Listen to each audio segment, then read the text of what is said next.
Hola, ¿qué tal? Muy buenas tardes. Mi nombre es Jessica Herrera y les doy la más cordial bienvenida a esta presentación de libros que vamos a tener el día de hoy.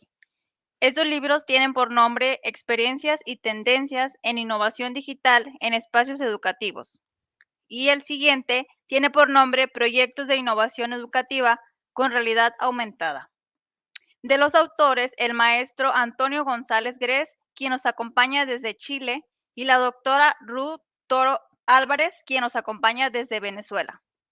Les platicaré un poco cómo se va a llevar a cabo esta dinámica. Daremos pie a la exposición de los ponentes y al finalizar tendremos un espacio para la sección de dudas o comentarios. Antes de dar inicio, les presento un poco a estos ponentes.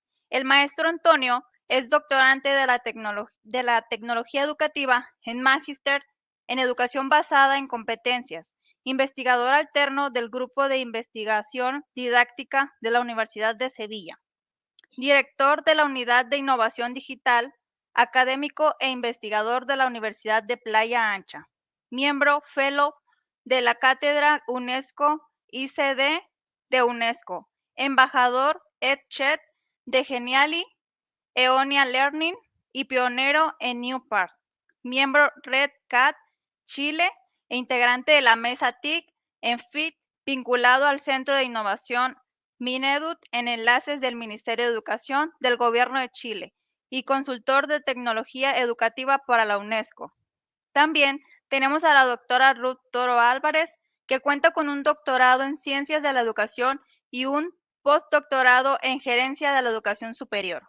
Es investigadora acreditada por el Ministerio de Ciencia y Tecnología en Venezuela, docente universitario de pregrado y posgrado de distintos niveles y modalidades de sistemas educativos latinoamericanos, árbitro de revista y ha escrito 24 artículos científicos dirigidos hacia la gerencia educativa, e-learning, la paz, bullying, entre otros. Es un honor para nosotros tenerlos el día de hoy y cedo la palabra a ustedes. Ahí sí. Hola, hola, ¿qué tal? Muy buenas. Buenas tardes a todos, bienvenidos. Yo te Hola, escucho, Antonio. escucharlos. Creo que nos escuchamos, ¿verdad? Sí, los escuchamos. Adelante. Perfecto, muchísimas gracias. Sí, bueno, ya nos hicieron nuestras presentaciones y lo que nosotros tenemos preparado para trabajar el tema del libro es una especie de entrevista. Entonces, vamos a debatir sobre las ideas para que vayamos como conociendo estos libros. Ustedes ya van a luego tener la posibilidad de descargarlo. Entonces, la idea es que puedan ir conociendo a través de estas preguntas, a través de esta pequeña entrevista, cómo es que se ha dado estas iniciativas, porque detrás de una publicación hay autores, detrás de una publicación hay actividades, experiencias, una gran cantidad de cosas. Por eso yo quisiera comenzar preguntándole a la doctora Ruth, ¿cuál ha sido el impacto de la producción de este libro en la maestría de entornos virtuales de aprendizaje? Oye, ha sido interesante ese impacto que se ha generado en los estudiantes, tanto los que desarrollaron ese libro como quienes están ahora cursando la maestría. Ya los que escribieron el libro ya egresaron y se ha constituido todo un reto para las siguientes cortes, ¿no? Porque ellos tienen esa valla alta en cuanto a la producción de conocimiento. Entonces, ha sido más bien un estímulo para cada una de las cortes sucesivas para que produzcan ese conocimiento y lo puedan compartir a la comunidad como ha sido la experiencia con este libro. Perfecto. ¿Y cuáles son los retos que están como por venir en esta producción de conocimiento? Mira, los retos se constituyen en unos estímulos, porque ya hemos visto que estudiantes de la maestría han podido publicar un libro de este calibre, ¿no? Ahora también los docentes han querido incorporarse en la siguiente versión que tendremos de este libro. Entonces, hacia allá vamos, ¿no? Apuntando a la generación del conocimiento para difundirlo a través de nuestros libros y obviamente dentro de estos espacios. Perfecto. ¿Y ¿Qué te lleva o cómo y por qué hiciste finalmente este libro, esta recopilación, este espacio, digamos, de visualización también del trabajo de los estudiantes? Mira, se producen trabajos tan innovadores y tú has sido testigo de ello porque dentro de todas las versiones que se han presentado en cada una de las cortes de la maestría, tú has estado como evaluador de estos proyectos de innovación, ¿no? Y te habrás podido dar cuenta que nuestros estudiantes producen contenidos, producen conocimientos sumamente valiosos, ¿no? Para el resto de los docentes en Latinoamérica. Y yo siempre he pensado, soy de la idea de pensar que no podemos quedar de manera endogámica, siempre hacemos cosas maravillosas, pero quedan dentro del claustro. En esta oportunidad, pues nos hemos atrevido, hemos dado un paso más allá para precisamente socializar lo que se hace en OTEIMA, ¿no? Desde el punto de vista de la innovación dentro de la maestría de entornos virtuales de aprendizaje. Entonces, ese ha sido el motivo, ¿no? Se producen cosas tan interesantes que vale la pena socializarlo. Absolutamente, absolutamente. Creo que sí, se ha presentado una gran cantidad de trabajos y creo que documentar en adelante viene bastante bien y es necesario, yo creo que visibilizar el trabajo de los estudiantes. ¿Qué valor, a propósito de eso, qué valor genera, tú crees, para la comunidad de docentes el contenido del libro? Mira, la estructura del libro contiene distintos proyectos de innovación educativa.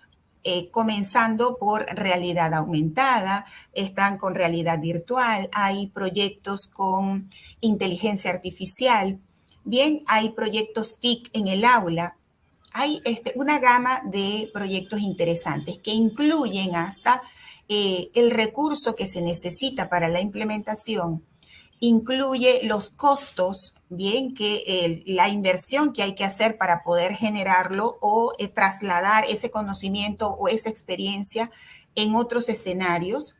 Incluye la sostenibilidad, ¿no? Que en algunas instituciones dicen, yo quisiera, por ejemplo, trabajar con inteligencia artificial para la nivelación o para la tutoría. ¿Y cómo podría yo hacer eso? Y dentro de ese libro hay una experiencia en el Perú que hicimos y también está dentro del libro, ¿no? Hay experiencias de cómo se ha utilizado Scratch, cómo se ha utilizado, por ejemplo, Metaverse como herramienta para impulsar los aprendizajes. Entonces, hay tantas experiencias allí y bien articuladas con información que nos es de valor para quienes trabajan en unidades de innovación educativa, para quienes son docentes que les gusta estar siempre a la vanguardia y ofrecer lo mejor a sus estudiantes. Entonces allí está la respuesta de cómo implementarlo, ¿ya? De cómo, cuánto cuesta, si es free. Todo eso es posible mirarlo dentro del libro de proyectos de innovación educativa con realidad aumentada. Excelente, excelente. Yo creo que efectivamente ahí precisamente tiene esa connotación. Hay oportunidades, me tocó evaluar algunos de esos trabajos que efectivamente muestra hasta el tema de inversión que involucra. Eso es un elemento bastante importante. Pues muchas veces escuchamos la experiencia y luego tenemos que como buscar la aplicación, el costo que esto involucra y cómo se puede llevar a cabo. Creo también que hay algunas otras experiencias que plantean el uso de estos software libres que permiten su aplicación en otros contextos donde efectivamente también no es tan favorable desde el punto de vista económico acceder o llegar a él. Entonces, creo que sería como muy oportuno. Yo les voy a mostrar un poco rápidamente este libro. Un segundito para... Ahí se ve. Este es el libro que pueden descargar, que la doctora Ruth ya les dejó el enlace en el chat. Ahí está el índice y la cantidad de actividades que hay por los ejes temáticos que tiene. es bastante interesante. El material que, como decía la doctora Ruth, voy a ir avanzando algunas más adelante, el que puedan ir incorporando, ¿cierto? Y revisando estas experiencias para chequear cómo se pueden aplicar en los distintos contextos educativos. Muchas veces acá está la ficha con cómo ustedes pueden revisar y acceder a esto, incluso tener contacto con quienes crearon esta experiencia. Eso también es bastante valioso porque muchas veces nos quedan dudas, muchas veces no sabemos y qué pasaría si yo lo utilizara en este otro contexto, qué opinaría la persona que hizo esta experiencia. Bueno, acá también pueden ustedes acceder a ese vínculo y conocerlo también y hacer esas preguntas. Creo que eso sería como una opción y también una tremenda oportunidad de poder descargar el libro que está en este momento ahí en el enlace de chat. Sí, ha sido interesante realizar este libro con una vinculación de distintas universidades, ¿no? Hemos trabajado, por ejemplo, en la Universidad Tecnológica de Oteima, que es de Panamá. Hemos trabajado en conjunto con Antonio González Grezán, quien también es coautor de este libro. Hemos trabajado con la Universidad Autónoma del Perú, bien, la Universidad de Playa Ancha. Entonces, ha sido una comunidad que ha trabajado con esta iniciativa para poder producir esto que aparece en el libro. Entonces, fíjese que aun cuando estamos en un tiempo histórico, ¿no? De donde hemos estado confinados durante mucho tiempo, esto no ha sido una limitante para producir conocimiento. Bien, y ha sido una muestra de lo que se ha podido hacer, lo que los docentes han podido hacer en Panamá. Y resalto aquí que ha sido con muy pocos recursos, es decir, estos docentes, la mayoría son profesores, maestros de instituciones públicas que quedan en las zonas no tan favorecidas en temas de Internet dentro de Panamá.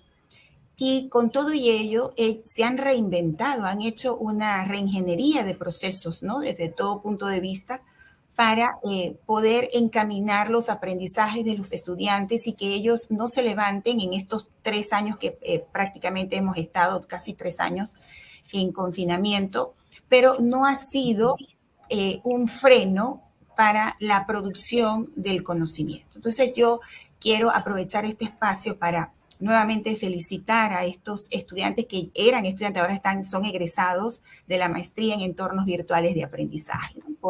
por este valioso producto y por haber tenido toda esa fuerza de generar este producto en un mes. Claro, la edición y todo esto implicó un poco más de tiempo, pero este libro pudo salir en un mes. Entonces, desde aquí, desde donde yo estoy en Perú, envío un abrazo y una felicitación a estos magíster en entornos virtuales de aprendizaje de la Universidad Tecnológica de Oteima por haber producido un material de tan alta calidad. Y muchísimas gracias, Antonio, y la Universidad de Playa Ancha por habernos apoyado y que siempre nos apoya. Por cierto, ya va a comenzar el otro curso de TIC en el aula en Oteima, para el cual estás invitado. ¿Bien? Perfecto, perfecto. Ya absolutamente comprometido. Es que me sumo directamente. Sí, esto de la colaboración es algo que bueno, luego vamos a conversar. Sí, hablando de esto, de colaboración, yo he visto desde el año pasado que has venido trabajando junto con tu equipo y los docentes de la Universidad de Playa Ancha en distintas iniciativas. Entre ellas, pues está este fabuloso libro de experiencias y tendencias de innovación digital en espacios educativos. Bien, es un libro espectacular. A ver. Es un libro espectacular, ¿no? Tuve la oportunidad de participar también allí como jurado de las distintas buenas prácticas que presentaron los docentes de la Universidad de Playa Ancha junto con docentes también de la Universidad de Sevilla. Fue una experiencia extraordinaria. Ahora, un poco como para ubicar en el contexto a quien está ahorita en este momento conectado. A ver, ¿qué podemos encontrar en ese libro de experiencias y tendencias de innovación educativa digital en espacios educativos? Muchas gracias, Ruth. Primero, agradezco esta de vuelta, ¿verdad? Que efectivamente nos hayas colaborado, nos hayas ayudado, seas parte también, autora de este otro libro. Yo lo llamo como una experiencia documentada, precisamente porque es un libro que es un libro que documenta un proceso que inició en enero del 2022, luego estuvo en marzo y finalmente estuvo en junio. Tuvimos cerca de 54 ponentes con 54 temáticas distintas, un poco apuntando y revisando hacia dónde va esta educación, la educación post-pandemia.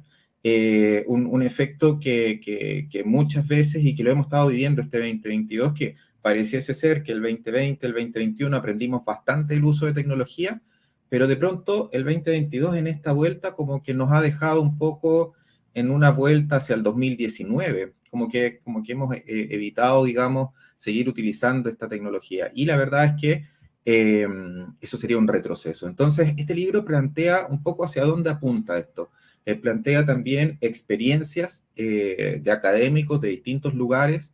Tenemos de Argentina, de Colombia, de México, de Perú, actividades donde ellos han puesto en marcha el uso de tecnología educativa como un elemento mediante, como un catalizador del aprendizaje, y esos ejemplos se van a encontrar en el libro, y también, digamos, el material que nos han proveído, digamos, distintos autores y distintos colegas que han sido partícipes de este proceso, un proceso que efectivamente ha sido bastante nutricio para nosotros porque ha permitido también el diseño de implementar competencias digitales en la universidad. Entonces, esto responde por un lado a un lado investigativo, también a un lado de aplicación. Ahí también ustedes van a encontrar lo que ha hecho la unidad, que la idea es abrir estos elementos, la idea es compartir, la idea es efectivamente que pueda ser útil a otras unidades de desarrollo académico, de transformación digital y otros elementos que nosotros hemos podido ahí vertir. Muy bien, y es bueno resaltar que además de las iniciativas de los docentes que participaron en esa convocatoria para escribir en el libro, también hubo estudiantes, proyectos de estudiantes, oye, interesantísimos. Yo de verdad que recomiendo, no se lo pierdan en la oportunidad que puedan, tengan acceso al libro, pues lo revisan para que de allí tomen ideas de cómo ustedes pueden innovar dentro de sus clases, planteando de repente alguna buena práctica que han podido observar en este libro. Antonio, tú siempre estás en las redes sociales, siempre estás muy presente a diario en las distintas redes sociales y mencionas el CIDE. ¿Qué es el CIDE? El CIDE es el Seminario Internacional de Innovación Educativa en Espacios Educativos. La línea de este seminario es un seminario que ahora está cobrando un matriz como más itinerante. Hay algunas sorpresas para este 2023. Se va a desarrollar en conjunto con otra universidad. En este caso, el CIDE tiende a organizar ¿qué es lo que está sucediendo? Llevamos dos. Llevamos el primero, que fue en el 2021, y lo que hizo fue recopilar todas estas experiencias que sucedieron en confinamiento. Y llevar entonces también los trabajos de estudiantes y de académicos para ser difundidos. Esa publicación fue bastante interesante porque tuvo un reconocimiento también en el CIE, en el Tecnológico de Monterrey, como lo hizo ahora también el libro de recomendaciones y de proyectos de innovación utilizando realidad aumentada. El año pasado le tocó al CIDE y ese reconocimiento también permitió que pudiese ser relevado en distintas comunidades académicas. Puedo mencionar el IPN, puedo mencionar la Universidad Metropolitana acá en Santiago. Fue como bien interesante porque esas experiencias fueron bastante incorporables a las distintas dinámicas. El CIDE en el fondo se transforma entonces en una transmisión de experiencias de lo que está sucediendo en el contexto. Hacemos como una bajada y evidentemente lo vamos transformando en conferencias, lo vamos trabajando en seminarios, en charlas, en talleres que van un poco extendiéndose en el tiempo más que en un solo foco, para entender y recoger la mayor cantidad de información y documentarla para las comunidades académicas. Interesante. Y ese CIDE va a ser como una serie de Netflix, ¿no? Que en cada año vas a tener una presentación, ¿no? Va un poco por ahí, porque la idea es como efectivamente ir recogiendo estos elementos que están sucediendo. Lo más probable es que, no voy a hacer ningún spoiler de la siguiente versión, pero ya tenemos título y es un poco a propósito de lo que ha estado sucediendo en el ambiente educativo durante el 2022. Algo ya dije acerca de esta vuelta, ¿cierto? Y cómo en el fondo tenemos que reencantar. Fuimos como sometidos al uso de tecnología y eso a muchos los terminó agobiando. La idea entonces en el fondo ahora es buscar ese equilibrio, el bienestar, un bienestar digital.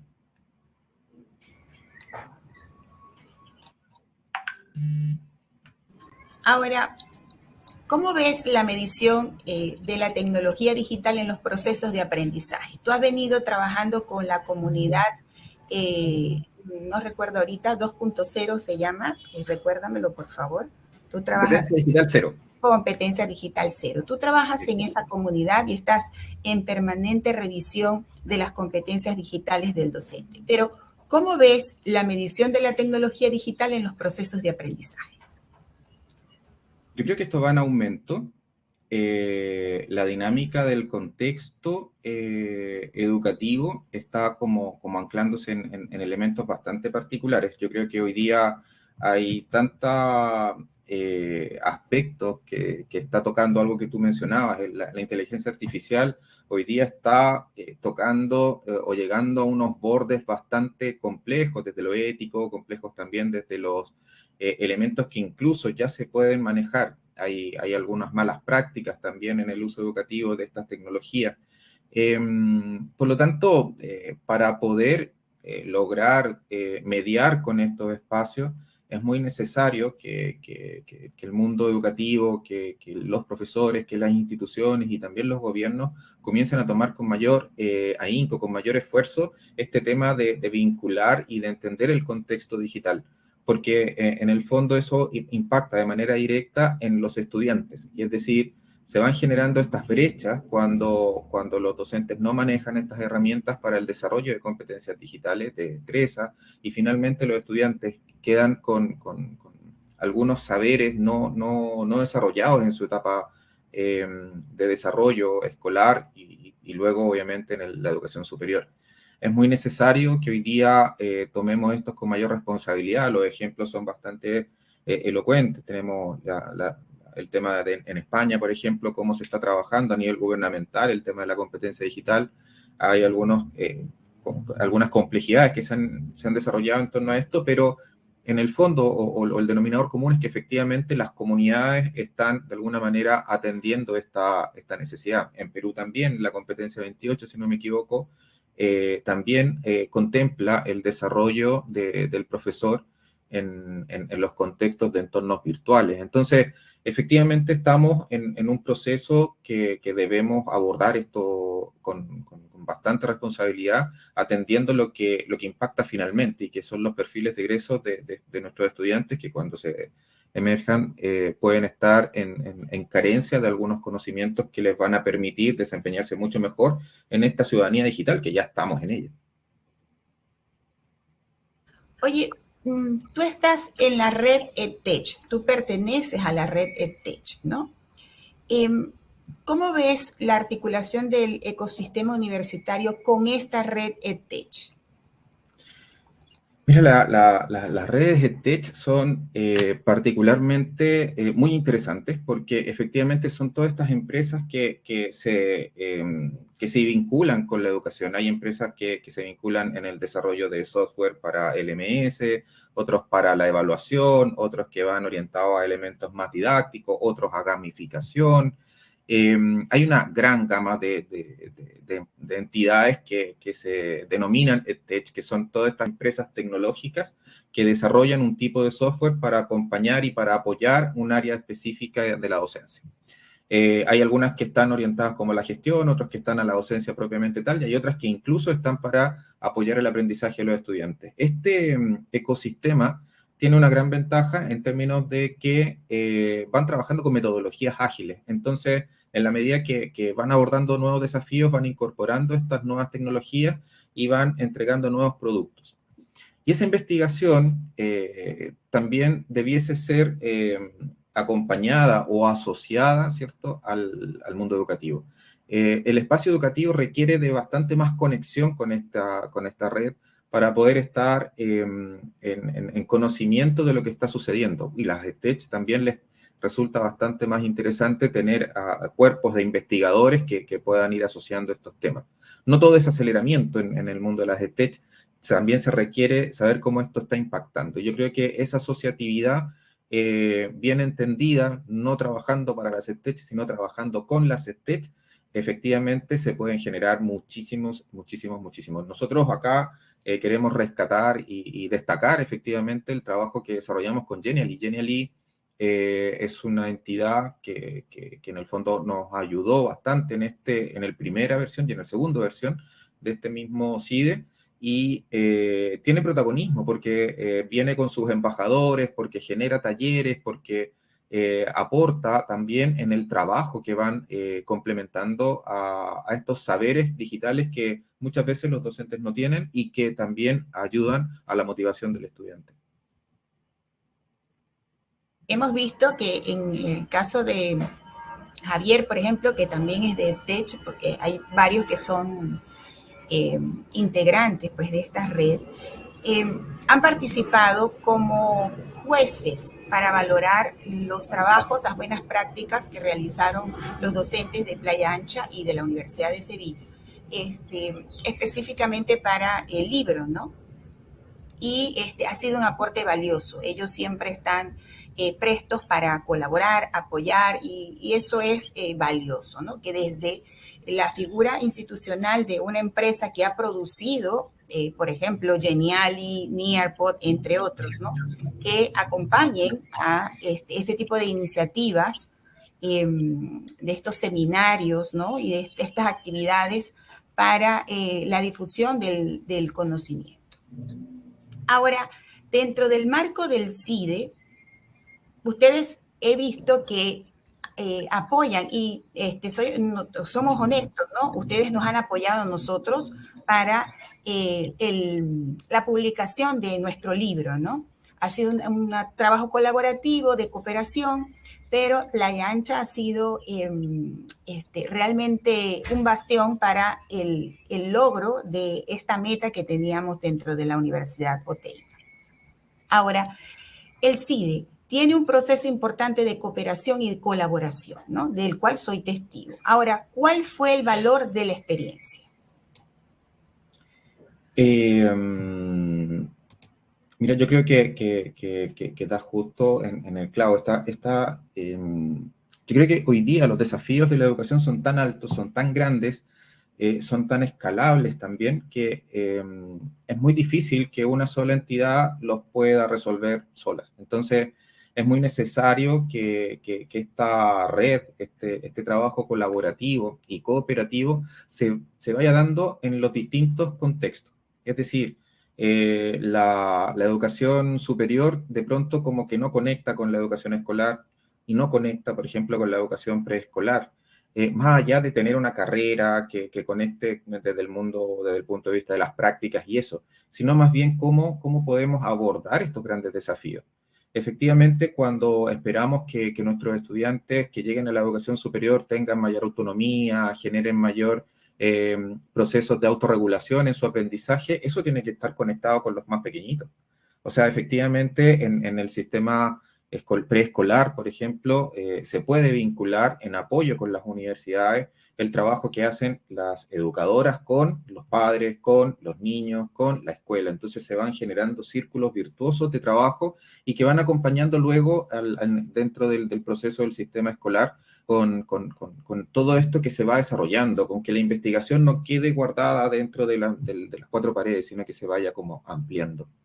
Y eso como en los focos internos y locales, pero si la universidad se cierra a establecer vínculos con otras entidades y no a co-crear espacios de colaboración donde se pueda generar investigación, donde se puedan recoger distintas visiones, vamos quedando como obsoletos. Yo creo que hoy día precisamente el mayor combustible de esta era, de esta época, es precisamente la colaboración y la cooperación. En función de estos elementos podemos construir dos elementos importantes. Yo considero, a propósito de este esfuerzo que hemos hecho entre las dos entidades y los profesores que hemos estado y digamos, todos aquellos que nos han colaborado, yo aquí quiero hacer un poquitito, hacer una pequeña muestra del libro mientras voy haciendo el cierre para atender preguntas que puedan tener.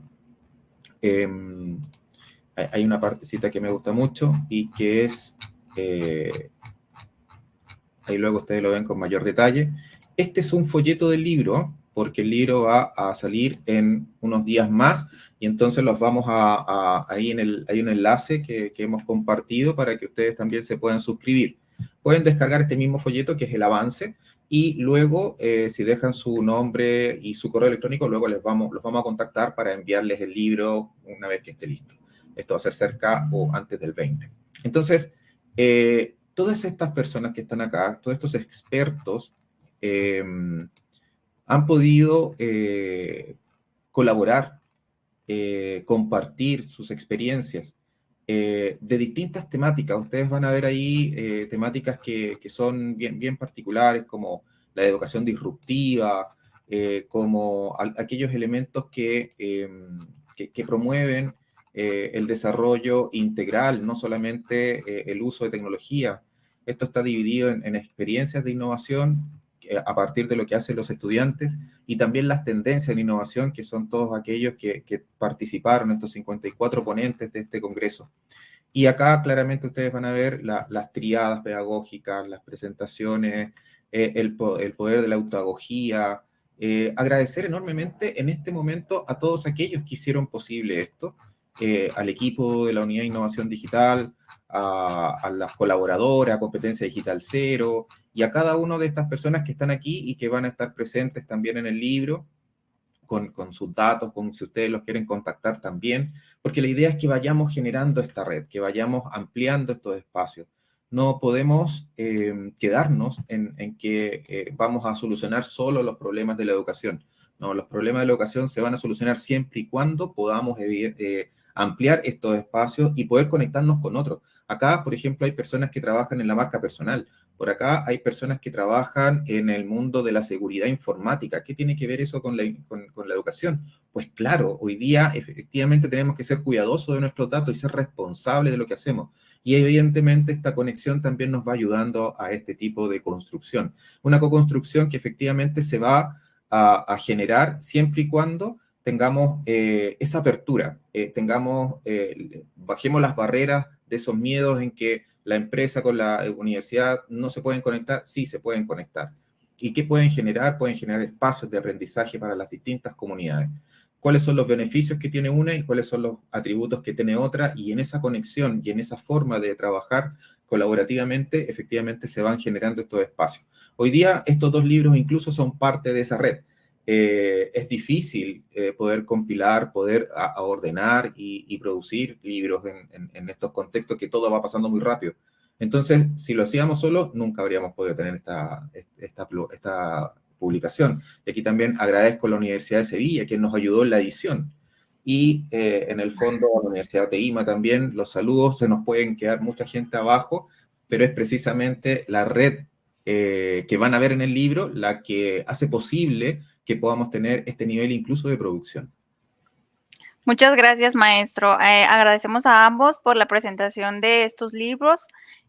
Contienen información muy importante que nos ayudan a ir innovando en estos tiempos de transformación digital. En este momento vamos a dar inicio con las preguntas. El chat se encuentra ya habilitado. Les comento, no sé si ustedes quieran leer las preguntas o yo se las leo. Ustedes me van diciendo cómo se les facilita. ¿Así tú nos ayudas para ordenarnos? Muy bien, entonces Gracias. vamos a dar inicio con la pregunta de Leslie Ponce. Ella agradece su charla y ella pregunta, ¿cómo se puede lograr el bienestar digital? Buenísima pregunta. No sé si quieres partir tú, Ruth.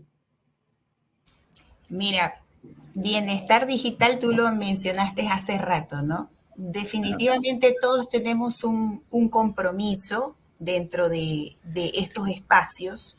Bien, tenemos que garantizar ser eminentemente éticos y al ser eminentemente éticos en todo lo que hacemos y publicamos y diseñamos y gestionamos dentro del espacio digital, tiene un impacto en los demás. Mínimo, quizás en otros alto el impacto, pero definitivamente nosotros tenemos que garantizar que lo que se produzca sea ético, que produzca valor, ¿ya? Para entonces tener, sentir ese bienestar digital. Exactamente, exactamente. Yo complementaría con que efectivamente cuando pensamos en el bienestar es también cómo vamos mediando esos espacios. Entonces, las comunidades tienen que establecer ciertos códigos y ciertos elementos para, ejemplo, si pensamos en una comunidad educativa, que nos pasaba mucho en pandemia, los estudiantes mandaban algo como a las 10 de la noche y esperaban que a las 10, un minuto, el profesor les respondiera de vuelta. Bueno, hay que establecer horarios, hay que establecer códigos, hay que establecer también cuáles son estos espacios. Cuando nosotros, por ejemplo, habitamos un espacio físico, una sala, un establecimiento educativo, a nosotros no se nos ocurriría hacer desmanes, por ejemplo, no se nos ocurriría hacer, bueno, en el espacio digital lo mismo, hay que comenzar a trabajar esos espacios para que efectivamente podamos prevenir cuestiones que son complejas como el cyberbullying, como el grooming y otras más que efectivamente son elementos que tenemos que ir condicionando. Pero también está esa creación, ¿cierto?, de valor. Es decir, el bienestar está acompañado de generar valor del uso de los dispositivos y de la conectividad. Cuando yo logro entender ese valor que tiene más allá de la entretención y la diversión, sino que yo también puedo crear contenido, sino que yo también puedo ser parte de otras comunidades y yo puedo ser también aprendiz de otro, es cuando comienza a generarse el valor y logramos salir, entonces, como decía Ruth, de pronto, claro, nosotros nos encontramos con las redes sociales y todo. Las redes sociales son muy buenas si es que logramos hacer una profundización. Si nos quedamos en la parte de arriba, vamos a encontrar solamente farándula y cosas que efectivamente solamente son diversión. Pero si logramos profundizar y logramos conectar con grupos de trabajo que se están desarrollando en las distintas redes, vamos a obtener una forma de entender el contexto digital de una manera distinta. Y eso trae consigo un bienestar que también nos va a ayudar a atender esas necesidades que tienen los estudiantes y las familias, cómo median las situaciones en una mesa para almorzar, para comer, etcétera, cómo mediamos ese uso de tecnología. El bienestar es todo eso que todavía no mediamos en términos de socialización, en términos de mejorar la relación y las comunidades para poder gestar entonces espacios de satisfacción en el uso de tecnología y no de adicción. Muchas gracias. Pregunta Israel Márquez. Desde esta forma de pensar, los ambientes de aprendizaje bajo el contexto epocal tecnológico, ¿cómo podrían impulsar la noción formativa formal de la actual sociedad globalizada y estrecha la brecha tecnológica en comunidades de bajos recursos?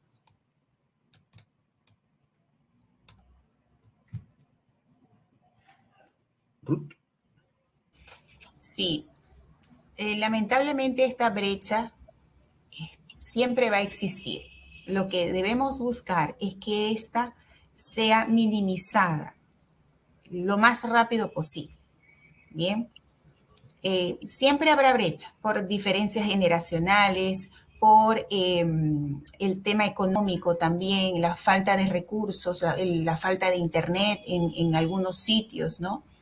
Entonces, hay cosas que desde el docente definitivamente no puede remediar porque no está dentro de su área de gobernabilidad. Lo que sí está es la producción de contenidos, ¿bien? Y allí debe tomar la decisión de cuál es el recurso que realmente aporta valor al aprendizaje del estudiante, entendiendo que éste tiene algunas limitaciones. Bien, entonces, eso es lo que primero debe hacer el docente. Nosotros utilizamos para ello una metodología ágil. Cuando hacemos ese diagnóstico, utilizamos el design thinking para primero empatizar, bien, empatizar con el estudiante y ver cuáles son sus características, sus condiciones, y a partir de allí generar propuestas de recursos de aprendizaje que realmente respondan a su necesidad de aprender, pero también a su realidad. Entonces, y de esa manera vamos a ir de alguna forma cerrando la brecha, ¿ya? Pero desde el punto de vista y desde la gobernabilidad del docente. Bien, mucho hay que hacer desde el gobierno, desde el ministerio, desde los sistemas, mucho hay que hacer, ¿no? En primer lugar, invertir más en educación. Pero ya eso es un cuento más largo, ¿no?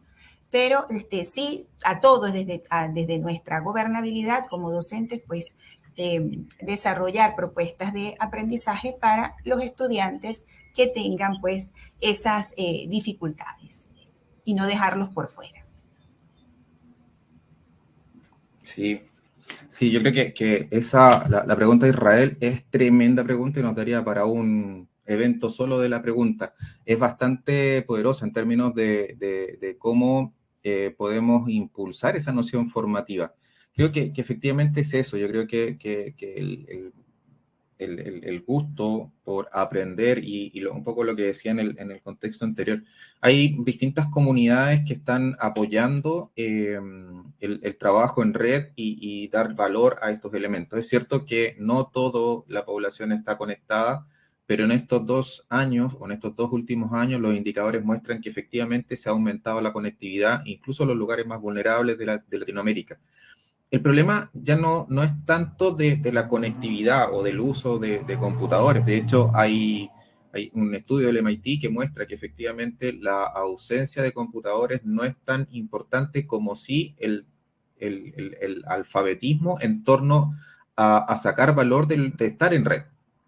Antiguamente pensábamos que efectivamente solo se iba a solucionar con esto, y no. Hay problemas que son técnicos, ¿cierto? Que vienen a hablar un poco del acceso al equipo, al hardware y la conexión, y otro, el entender qué es lo que es estar en red.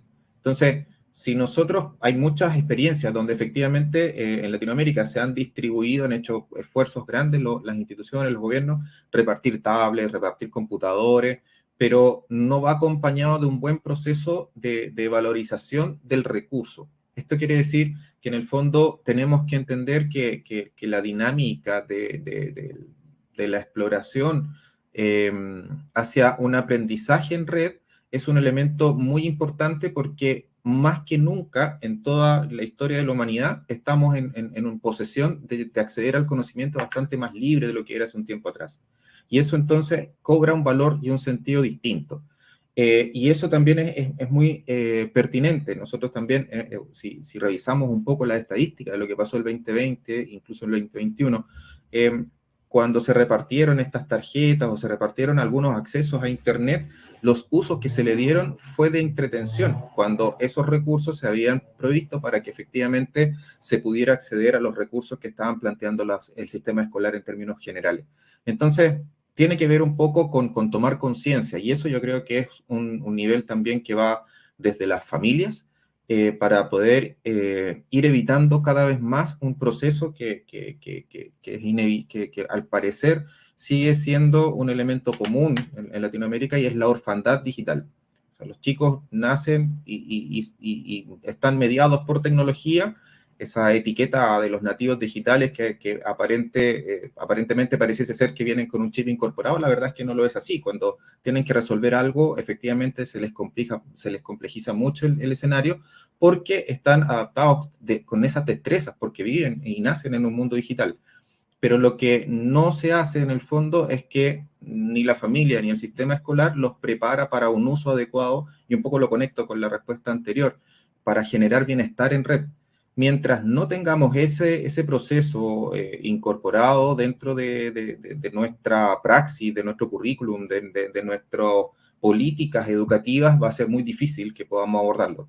Pero sí, las luces apuntan a que hay también muchas organizaciones que están planteando estos temas. Me comentaba, lo sacaba a la luz un poquitito Ruth. En el fondo, Competencia Digital Cero es una de ellas, por ejemplo. Nosotros trabajamos con aquellos profesores que, teniendo conectividad, teniendo equipos informáticos, no han hecho esa transposición de uso del medio. Y lo que hacemos entonces en el fondo es que se entienda este paradigma nuevo. Enseñar con herramientas que faciliten la adquisición de estas competencias digitales en sus estudiantes. Muchas gracias. Comenta Luis Gerardo. Buenas tardes. Sabemos que la tecnología es algo que nos ayuda mucho. ¿Cómo podemos lograr que el alumno se sienta atraído por el mismo ámbito de estudio digital? Sí, bien. Es importante la motivación intrínseca. Bien. Si nosotros no trabajamos la motivación intrínseca con nuestros estudiantes de manera transversal en nuestras sesiones de clase, difícilmente podamos incorporarlo al aprendizaje y así tengamos los mejores recursos, ¿ya? Les comento una experiencia, por ejemplo, que tuve, dos experiencias, ¿no? Una, trabajando con Minecraft Education Edition, ¿no? Es una especie de metaverso donde el estudiante construye con cubos, ¿no? Y genera unos mundos. Puede trabajarlo con el modo creativo, que fue con el que yo lo he venido trabajando, y lo puede hacer también con el modo supervivencia. Para el caso de las experiencias de aprendizaje que he creado para una asignatura que se llama Desarrollo Socioemocional, que se da, es una asignatura de estudios generales, cuando yo traslado la experiencia de aprendizaje a ese entorno que les es natural para aprender, porque muchos utilizan esa herramienta de Minecraft, la motivación intrínseca, ¿ya? Se activa, y entonces ellos resuelven los retos, los desafíos, porque yo trabajo con gamificación. Ellos resuelven los retos, los desafíos que les pongo en cada uno de los ejercicios de manera rápida. Mientras que si lo hago en la forma tradicional de dar la clase, el estudiante puede tardarse hasta una semana para resolver los desafíos. Entonces, fíjense lo importante que es la motivación. Y en ocasiones nosotros sí trabajamos con herramientas digitales, pero no están vinculadas al gusto y a la preferencia del estudiante. Entonces, no por usar tecnología o por usar alguna herramienta, es una condición sine qua non para que el estudiante participe activamente. Tenemos por ello que hacer ese mapa de empatía primero para verificar cuál es su forma natural de aprender y qué herramientas son las que más les gustan para de esa manera utilizar esos entornos. Comento también otra experiencia que hemos diseñado con la herramienta Frame de realidad virtual en una asignatura que se llama Lengua y Comunicación, también de estudios generales, en la cual dicto, ¿no?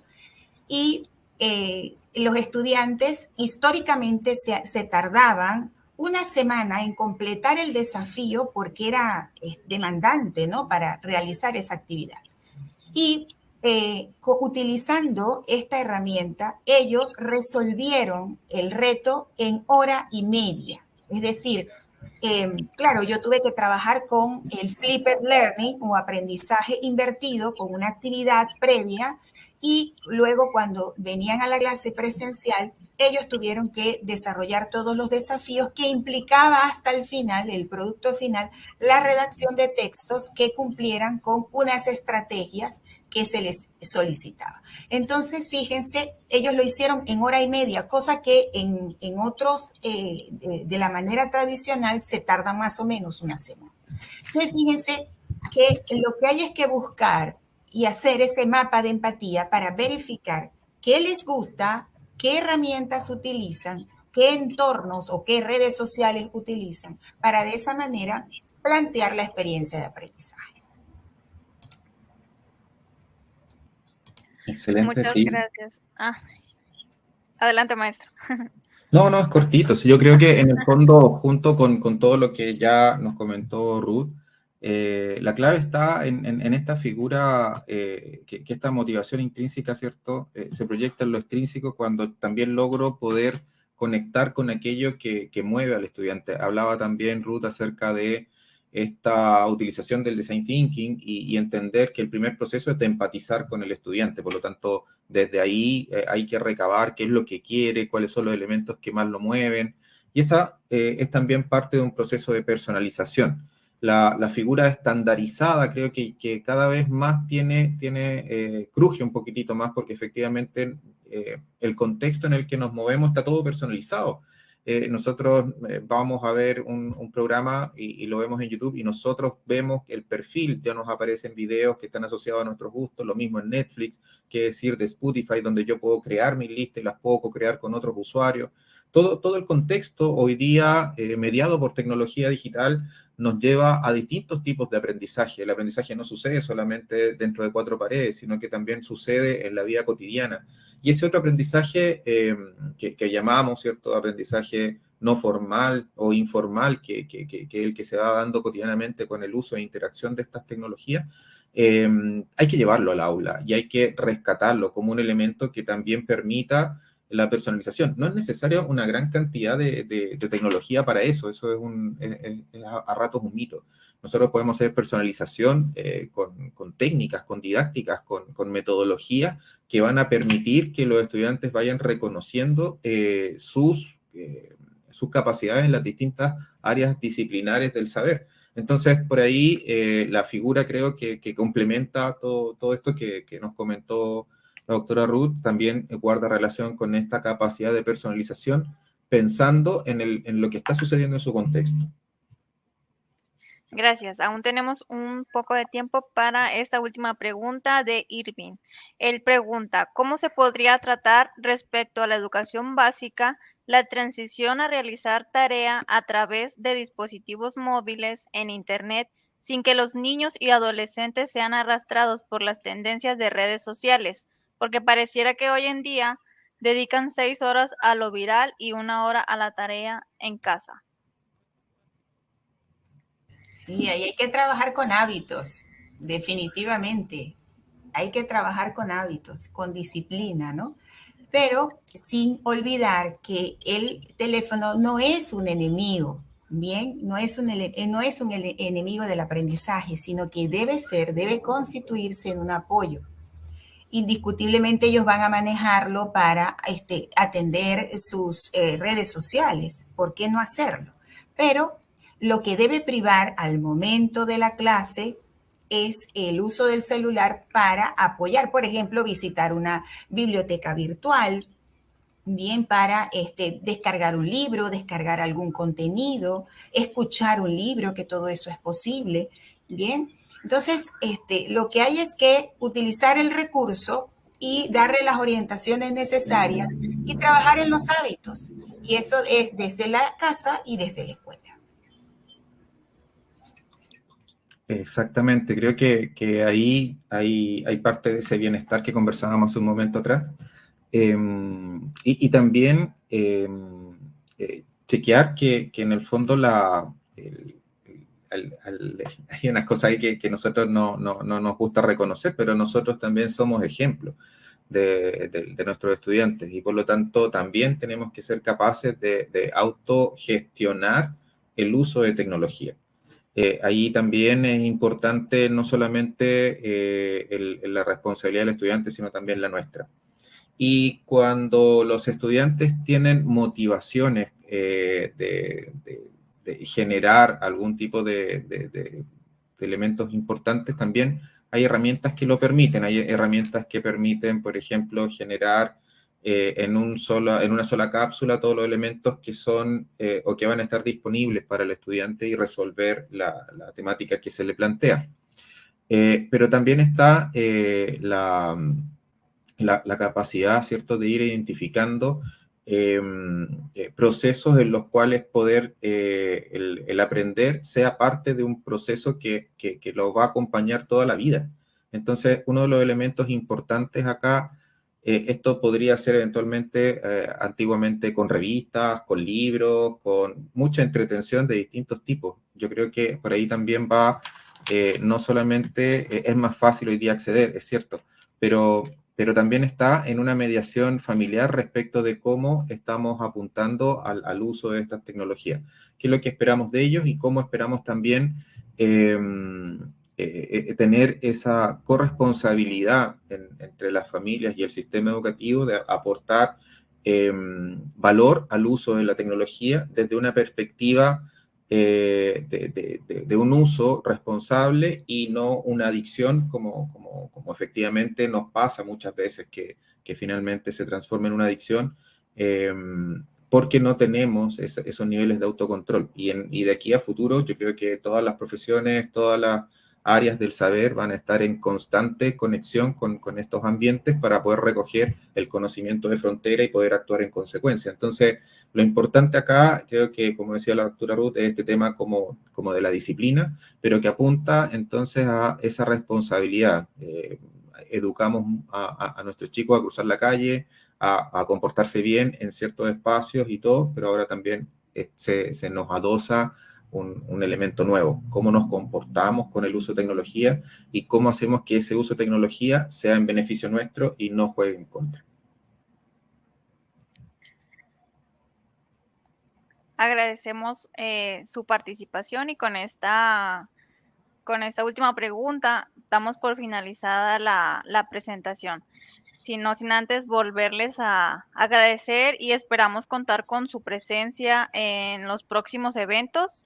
Esta presentación ha sido muy enriquecedora.